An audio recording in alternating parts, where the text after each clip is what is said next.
प्यारे विद्यार्थियों, युवान हिंदी अकादमी में आपका बहुत बहुत स्वागत है। संस्कृत साहित्य के अंतर्गत आज का हमारा क्लास कवि राजशेखर पर होगा और हमारे यहाँ पर 3 क्लासेस चलते हैं टीजीटी पीजीटी हिंदी के, जिनमें सुबह 8 बजे आपको हिंदी साहित्य का क्लास देखने को मिलता है। दोपहर 2 बजे आपको मंडे ट्यूसडे वेडनेसडे हिंदी व्याकरण और थर्सडे फ्राइडे सैटरडे संस्कृत साहित्य देखने को मिलता है। इन तीनों की प्लेलिस्ट बनी हुई है, आप चैनल पर जाकर अपने नोट्स को प्रिपेयर कर सकते हैं।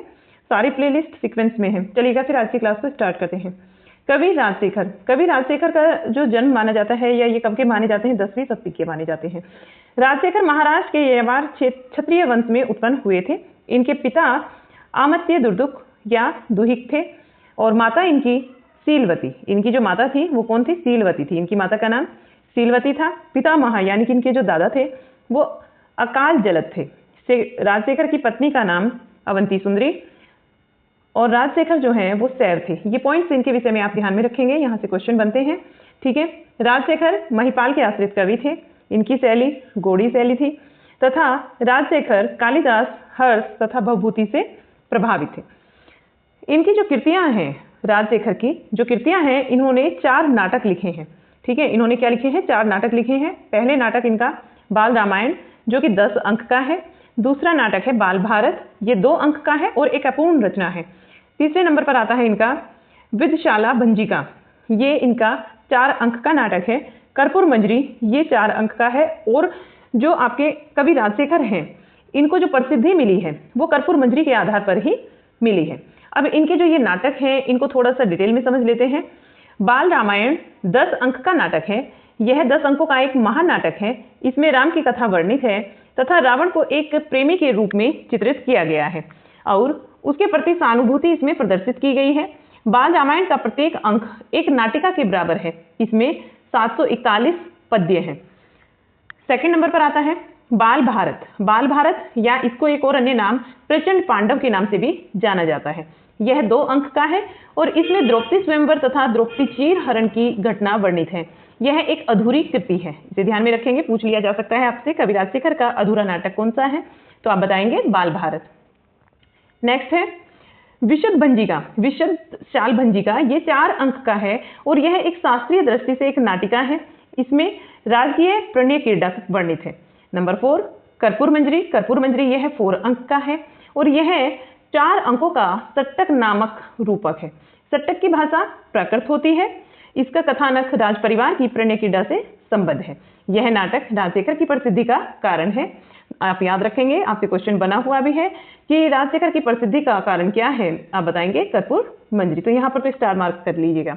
राजशेखर के 2 और नाटक माने जाते हैं जिनमें हर विलास तथा ये दूसरा जो है वो उसका नाम अज्ञात है।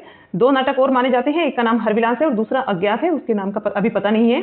ठीक है, अब देखते हैं राजशेखर की जो अंतिम तथा सुप्रसिद्ध काव्य शास्त्रीय रचना है वो काव्य मीमांसा है। अंतिम और सुप्रसिद्ध काव्य शास्त्रीय रचना की बात हो रही है, वो कौन सी है? काव्य मीमांसा है। इसे भी ध्यान में रखेंगे, यहाँ पर भी आप स्टार लगाइएगा।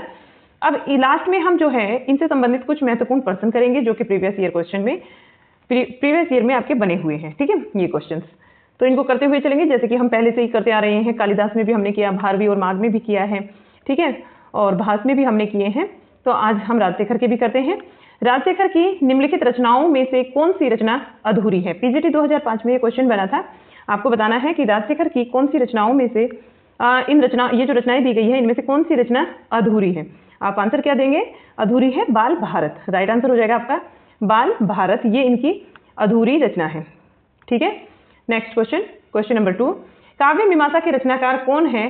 पीजीटी 2004 में ये क्वेश्चन बना था, काव्य मीमांसा के रचनाकार, और आंसर क्या होगा इसका? राजशेखर। आप भी मुझे बताया कीजिए कि आपने कितने क्वेश्चन यहाँ पर सही किए हैं।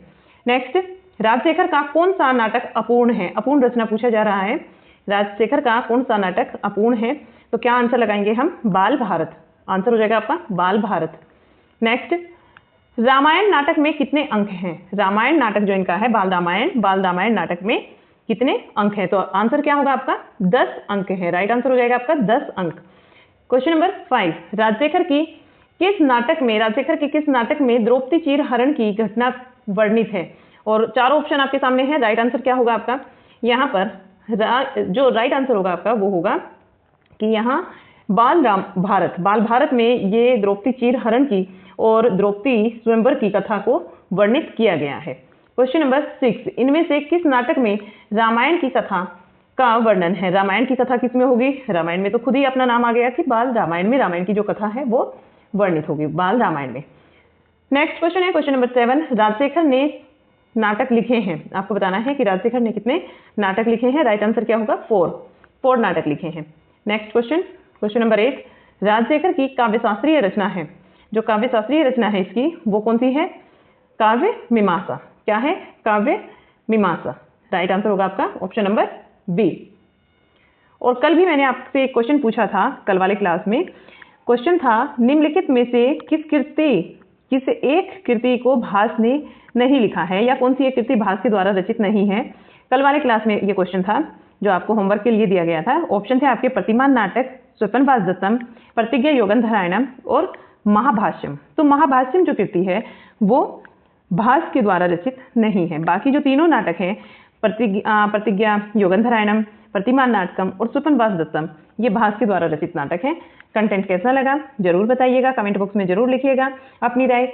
और चैनल को अभी तक सब्सक्राइब नहीं किया है तो सब्सक्राइब कर लीजिएगा। ये क्लास ज़्यादा से ज़्यादा लोगों को शेयर कीजिएगा। चलिएगा फिर मिलते हैं आपसे एक और नई क्लास में, तब तक के लिए बाय बाय।